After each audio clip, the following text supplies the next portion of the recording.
मैं सभी के लिए प्रकट नहीं हूँ, क्योंकि सब मेरी अतरंग शक्ति योगमाया द्वारा इच्छादित रहते हैं। इसीलिए मूर्ख और अज्ञानी लोग ये नहीं जानते कि मैं अजन्मा और अविनाशी हूँ। नमस्कार दोस्तों, मेरा नाम नारायण विजय। स्वागत है आप सभी का मेरे इस चैनल पे।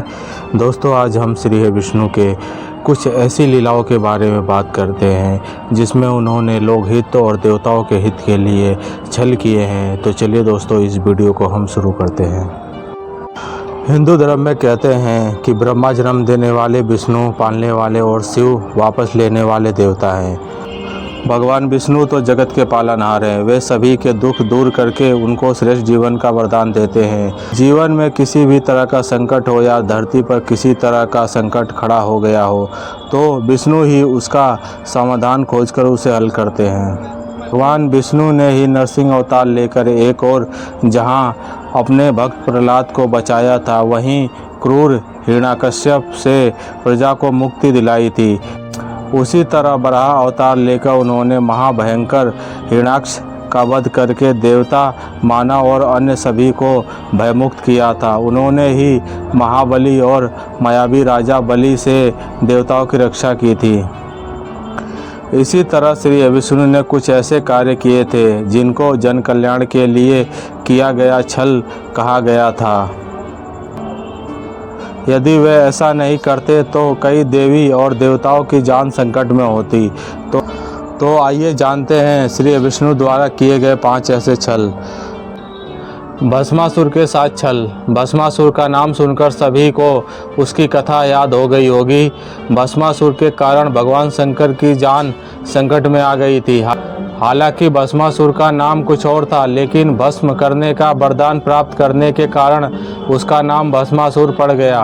भस्मासुर एक महापापी असुर था। उसने अपनी शक्ति बढ़ाने के लिए भगवान शंकर की घोर तपस्या की और उनसे अमर होने का वरदान मांगा, लेकिन भगवान शंकर ने कहा कि तुम कुछ और मांग लो। तब भस्मासुर ने वरदान मांगा कि मैं जिसके भी सर पर हाथ रखूं वह भस्म हो जाए। भगवान शंकर ने कहा तथास्तु। भस्मासुर ने इस वरदान को मिलते ही कहा, भगवान क्यों ना इस वरदान की शक्ति को परख लिया जाए। तब वह स्वयं शिव जी के सिर पर हाथ रखने के लिए दौड़ा। शिव जी भी वहां से भागे और विष्णु जी की शरण में छुप गए। विष्णु जी ने एक सुंदर स्त्री का रूप धारण किया, भस्मासुर को आकर्षित किया। भस्मासुर शिव को भूलकर उस सुंदर स्त्री के मोह पास में बंध गया। मोहिनी स्त्री रूपी विष्णु ने भस्मासुर को खुद के साथ नृत्य करने के लिए प्रेरित किया। भस्मासुर तुरंत ही मान गया। नृत्य करते समय भस्मासुर मोहिनी की तरह ही नृत्य करने लगा और उचित मौका देखकर विष्णु ने अपने सिर पर हाथ रखा। शक्ति और काम के नशे में चूर भस्मासुर ने जिसकी नकल की और भस्मासुर अपने ही प्राप्त वरदान के कारण भस्म हो गया। यहाँ छिपे थे शिव। भस्मासुर से बचने के लिए भगवान शंकर वहाँ से भाग गए। उनके पीछे भस्मासुर भी भागने लगा। भागते भागते शिवजी एक पहाड़ी के पास रुके और फिर उन्होंने इस पहाड़ी में अपने त्रिशूल से एक गुफा बनाई और वे फिर उसी गुफा में छिप गए। बाद में विष्णु जी ने आकर उनकी जान बचाई। माना जाता है कि वह गुफा जम्मू में 150 किलोमीटर दूर त्रिकुटा की पहाड़ियों पर है।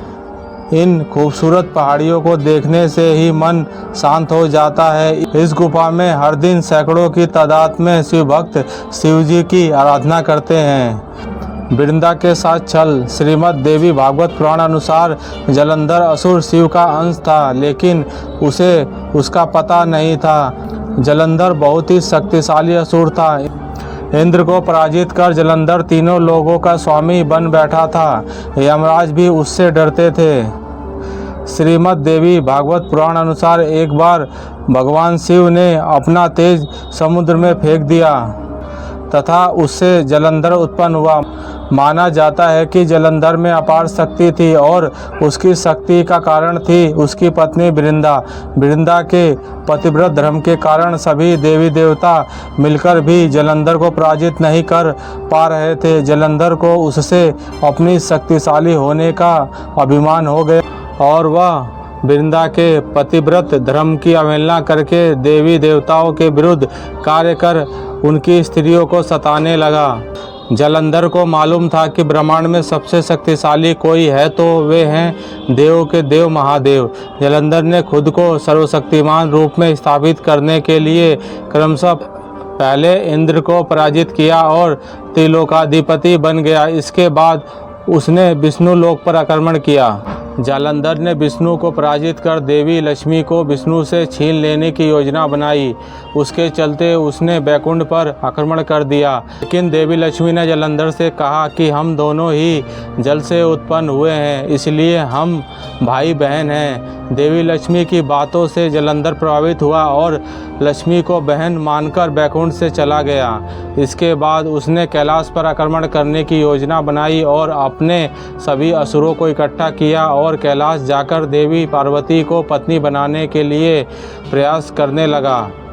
इससे देवी पार्वती क्रोधित हो गई और तब महादेव को जालंधर से युद्ध करना पड़ा। लेकिन वृंदा के सतीत्व के कारण भगवान शिव का हर प्रहार जालंधर निष्फल कर देता था। अंत में देवताओं ने मिलकर योजना बनाई और भगवान विष्णु जालंधर का वेश धर के वृंदा के पास पहुंच गए।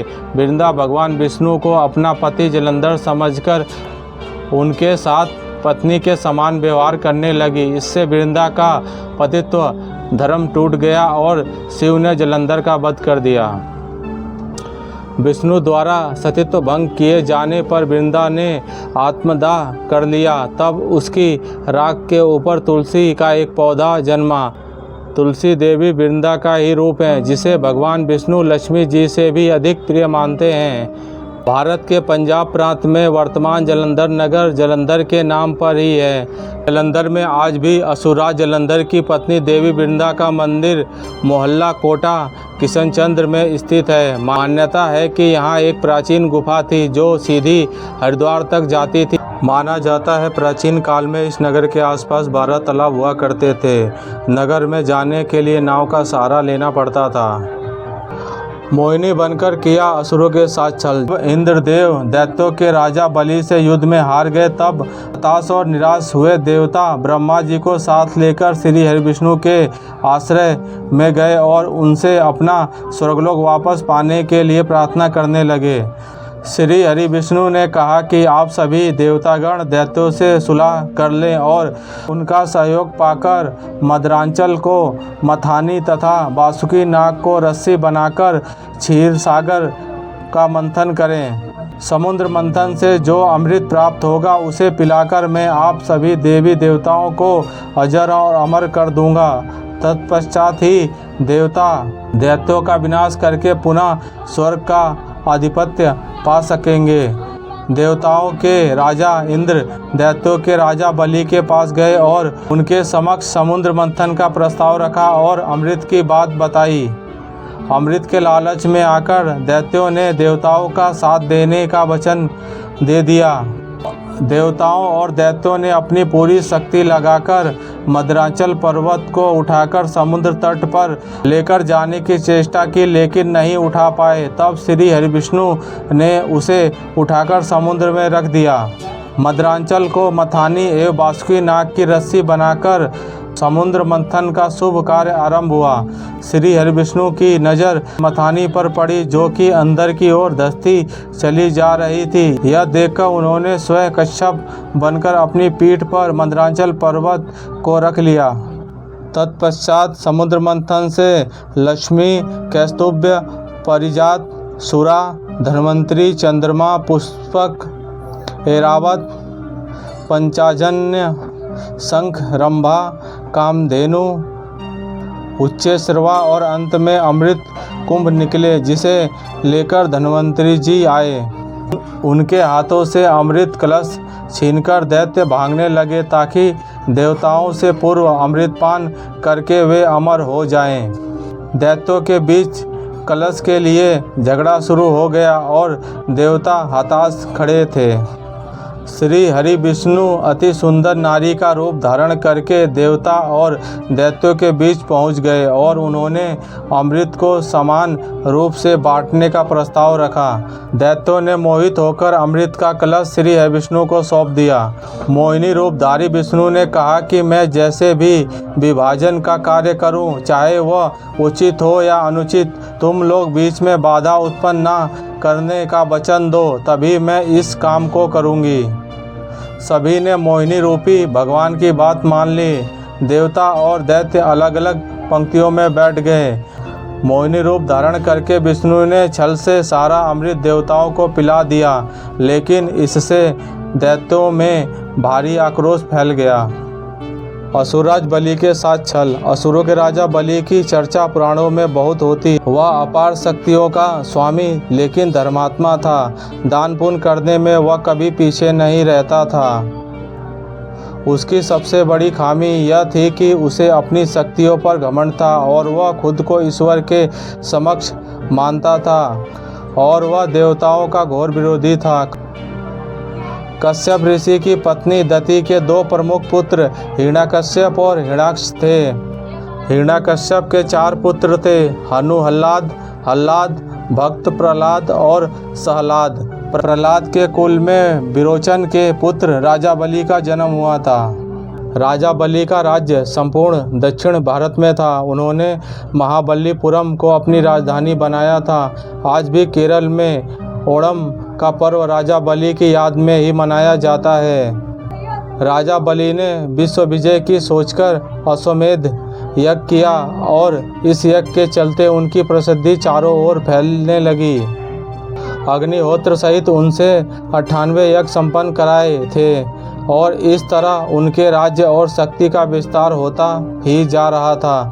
तब उसने इंद्र के राज्य पर चढ़ाई करने की सोची। इस तरह राजा बलि ने 99 यज्ञ की घोषणा की और सभी राज्यों और नगरवासियों को निमंत्रण भेजा। देवताओं की ओर गंधर्व और यक्ष होते थे तो दैत्यों की ओर दानव और राक्षस। अंतिम बार हिरण्यकश्यपु के पुत्र प्रहलाद और उसके पुत्र के पुत्र राजा बलि के साथ इंद्र का युद्ध हुआ और देवता हार गए। तब संपूर्ण जम्मू द्वीप पर असुरों का राज हो गया। तब लेना पड़ा वामन अवतार। वामन ऋषि कश्यप तथा उनकी पत्नी अदिति के पुत्र थे।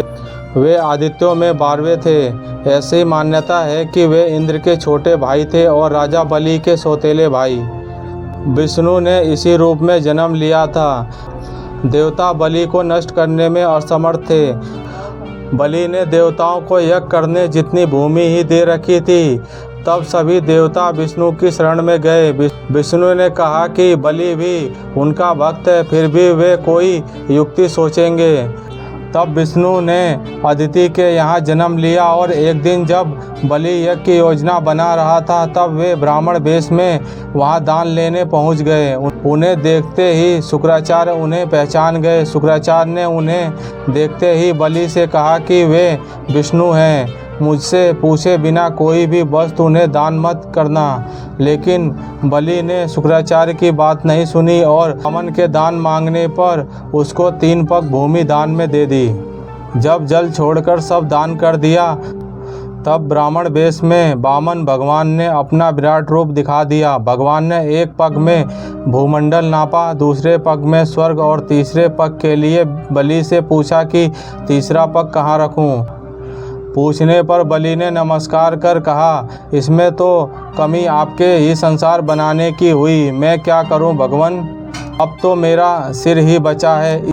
इसी प्रकार विष्णु ने उसके सिर पर तीसरा पग रख दिया। पाताल में रसातल का कलयुग के अंत तक राजा बने रहने का वरदान दे दिया।